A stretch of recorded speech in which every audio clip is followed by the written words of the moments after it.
So Camilla's yacht photos leak, and the very next thing that reportedly happens isn't a scandalous tabloid frenzy. It's Prince William quietly calling a private meeting in his own residence, carrying a thick folder of financial records and port logs, and essentially launching what multiple insiders are now describing as a palace audit in real time. That's the part of the story that I genuinely can't stop thinking about. Not the photos themselves, not the luxury yacht, but the fact that the future king apparently decided the best response wasn't to release a bland statement about private holidays. It was to show up with printed documents and start asking who knew what and when. And if even half of what's being reported about that meeting is accurate, then what we're watching isn't just another royal controversy. It's something that looks a lot more like a quiet power shift that's been building for months and is finally becoming visible. Before we get into the actual timeline and all the contradictions that make this so fascinating, I just want to say, if you enjoy breaking down royal stories like this, hit subscribe and join us here at Crown Front. We dig into the details that most headlines skip over. Alright, let's get into it. So, the yacht in question is reportedly called the Esperanza III, a Malta-registered vessel owned through a Luxembourg holding company and linked to a Swiss-based financier. And right away that detail matters because this wasn't some family friend's boat with clear ownership that anyone could look up in 5 minutes. The ownership structure was layered, multiple countries, multiple corporate entities, which technically isn't unusual for super yachts. That's actually pretty common in that world for tax and liability reasons. But when you're a senior member of the British royal family and your entire job description is basically maintaining public trust, accepting hospitality from an asset that's deliberately structured to be opaque is, let's call it, optically challenging. Even if nothing improper happened, even if it was just a holiday, the problem isn't necessarily the trip itself. It's that the trip was taken at a time when Prince William had reportedly been pushing for months, over a year, according to some accounts, for stricter internal guidelines about exactly this kind of situation.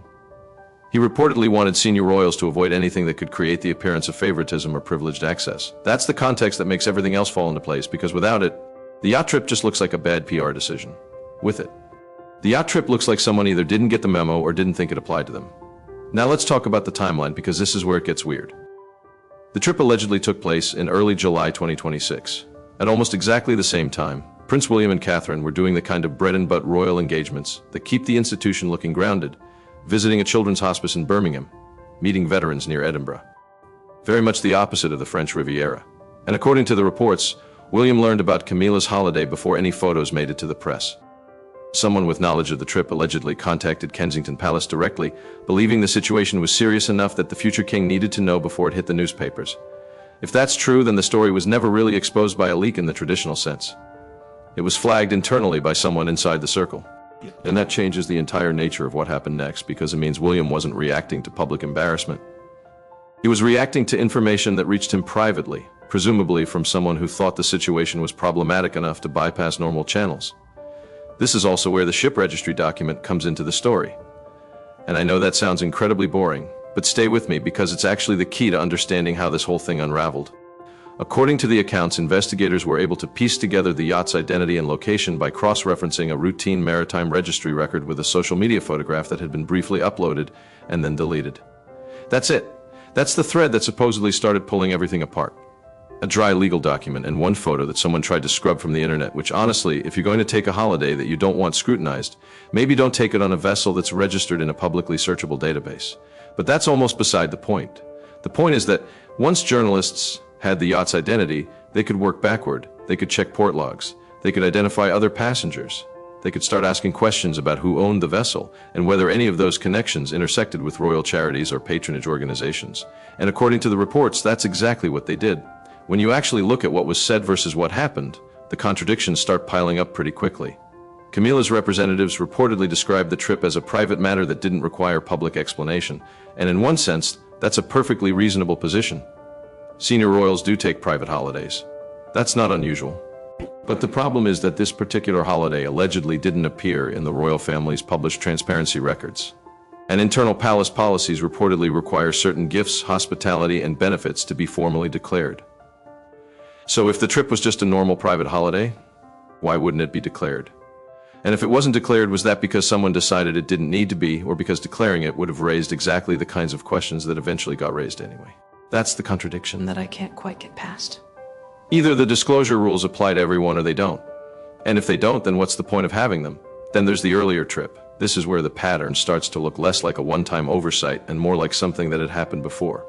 Reports claim that Camilla had vacationed on the very same yacht on a previous occasion, possibly as early as 2023, and that trip was also never officially declared. It was reportedly discussed privately within palace circles at the time, but no formal disclosure was made. So now we're not talking about one isolated decision. We're talking about what appears to be a repeated pattern of accepting hospitality from the same individual on the same vessel without it ever appearing in the transparency records. If that's accurate, then William's frustration becomes a lot easier to understand. He wasn't responding to a single lapse in judgment. He was responding to what looked like an established habit that had been quietly accommodated for years. The meeting at Kensington Palace in mid-July 2026 is where the story reportedly takes its most dramatic turn. And I want to walk through it carefully because the details that have been reported are surprisingly specific. William allegedly chose to hold the meeting at his own official residence rather than at Buckingham Palace. That's significant on its own. Symbolically, it sends a message about who's driving the conversation. He reportedly walked in carrying a printed folder containing financial records, port entry logs, lobbying disclosures, and a detailed summary of the earlier yacht trip. Not a few talking points, not a vague list of concerns, documents, the kind of preparation that suggests this wasn't a reaction. It was an investigation.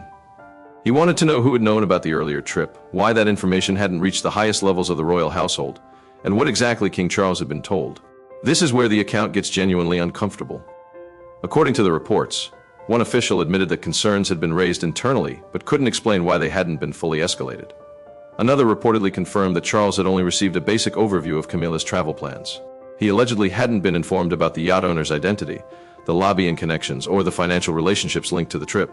If that's true, then the palace's internal reporting system essentially filtered out the most sensitive information before it ever reached the king.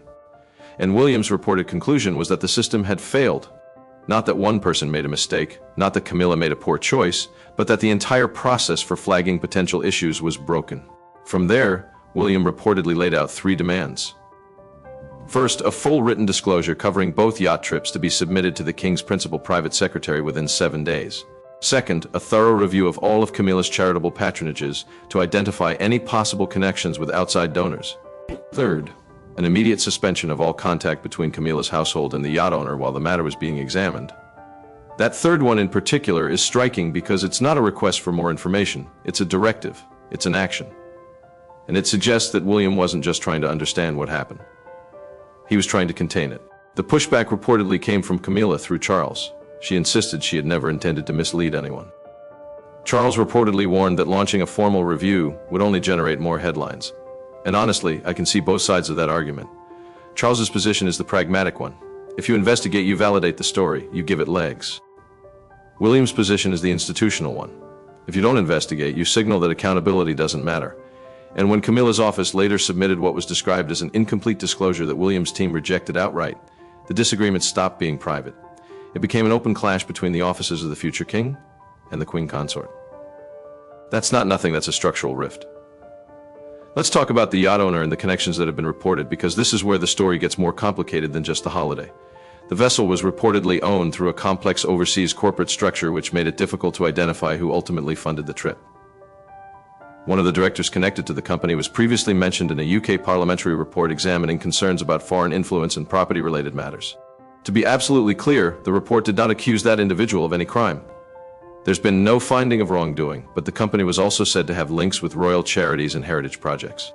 So what you have is a situation where the same individual appears in multiple contexts: political donations, charitable connections to the monarchy, and private hospitality extended to a senior royal. Even if every single one of those things was completely above board, the overlap creates an appearance problem. And in an institution that relies on public trust, appearance problems are a real problem. Australia's food import system came up earlier in some of the reporting. And I want to explain why that's relevant, because it's actually a perfect analogy for what went wrong here. Australia has incredibly strict biosecurity laws. Any food coming into the country has to pass inspection that's completely separate from whatever approval it got at its home country. If something fails, it gets destroyed at the importer's expense. Not delayed, not sent back, destroyed. So, if you are a food brand and you manufacture hundreds of thousands of units for international markets without checking whether your product can actually clear those markets' regulatory requirements, you've made a very expensive mistake. The parallel to this yacht situation is pretty direct.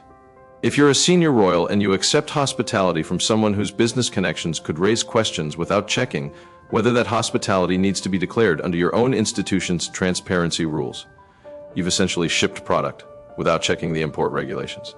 You might get lucky and clear customs, Or you might end up with a warehouse full of jam you can't sell, and a lot of questions about who approved the order. The fallout, according to the reports, has been gradual but noticeable. Camilla's official calendar has reportedly become lighter. Several solo engagements were reassigned to other working royals. Her office underwent restructuring with a smaller team, and reports claim her access to some senior palace briefings became more limited.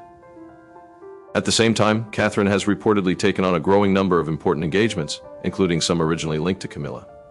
There was also a family weekend at H. Hirove attended by Charles, William, and Catherine where Camilla was reportedly absent. No official significance was attached to it, but commentators certainly noticed. At around the same time, Charles attended a major film premiere without Camilla, even though she had been expected to join him. The official explanation was a scheduling conflict, which could be entirely true. But when you stack these data points together, lighter calendar, restructured office, missed appearances, limited briefings, they start to form a pattern that's hard to ignore. What's particularly interesting is how William has reportedly handled all of this. Not through public confrontation, not through leaks to friendly journalists, but through process, documents, deadlines, formal reviews. It's a very different approach from how palace scandals have been managed in the past. And royal commentators have pointed to previous decisions involving Prince Harry, Prince Andrew, and even Camilla's sister Annabel Elliot as examples of William's preference for dealing with sensitive issues quietly and systematically. He reportedly believes that lasting decisions should be made through careful planning rather than dramatic public statements. And if that's accurate, then the yacht controversy was never really about punishing Camilla. It was about establishing a precedent. The message isn't you made a mistake. The message is the system that allowed this mistake is going to change, and I'm going to be the one changing it. The longer-term implications are where this gets genuinely significant for the future of the monarchy. William is said to support a leaner institution with fewer working royals, stronger financial oversight, clearer governance, and stricter safeguards against conflicts of interest. Royal commentators believe this approach was shaped in part by the lasting impact of Princess Diana's death, which highlighted the dangers of secrecy and institutional protection. The idea is that transparency isn't just good PR, it's a protective mechanism. If everything is documented and declared, there's less room for the kind of speculation that erodes public trust over time. And if that's the vision William intends to implement when he becomes king, then what we're seeing now is essentially the early rollout. The yacht controversy didn't create that vision. It just gave him an opportunity to demonstrate it. As for Camilla, it's important to note that she remains queen consort. She still appears alongside Charles at major state occasions. She retains all her official titles. None of the reports suggest she's been stripped of anything. But what they do suggest is that her influence within the day-to-day operations of the institution has diminished not through a dramatic removal, but through a quiet recalibration of who does what and who gets access to what information. And looking ahead, many royal experts believe the biggest changes would naturally come after Charles is no longer on the throne. At that point, much of the institutional support connected to his reign would end, and the crown's major responsibilities and assets would pass to William. The extent of Camilla's future public role would depend almost entirely on William's vision. Based on everything that's been reported about his approach to governance, it's hard to imagine that vision includes a prominent role for someone whose judgment he's reportedly questioned this directly. Of course, all of this comes with a significant caveat. Much of what's been reported comes from unnamed sources and media commentary. Buckingham Palace hasn't confirmed the details of the Kensington Palace meeting, the reported demands, or the alleged restructuring of Camilla's office. These are claims and interpretations, not established facts. But even with that caveat, the story has weight because the contradictions are visible. The trip wasn't declared. The earlier trip wasn't declared. The ownership structure was opaque. The connections to charities and political donations existed, and William's reported response documents, deadlines, formal reviews, fits a pattern of behavior that's been observed across multiple situations over several years. Whether every reported detail is accurate or not, the broad outline is consistent with the direction the monarchy appears to be heading. What I keep coming back to is the folder, the image of William walking into that meeting with printed documents, financial records, port logs, lobbying disclosures, because that's not the behavior of someone who's just annoyed about bad press. That's the behavior of someone who's been waiting for an opportunity to demonstrate how things are going to work from now on. And if the reports are even partially accurate, the message was received. The monarchy, according to these accounts, is evolving step by careful step, not through abdications or public firings, but through the quiet accumulation of procedural changes that gradually shift who holds influence and who doesn't. The yacht photos may have triggered the conversation, but the conversation, it seems, was already long overdue.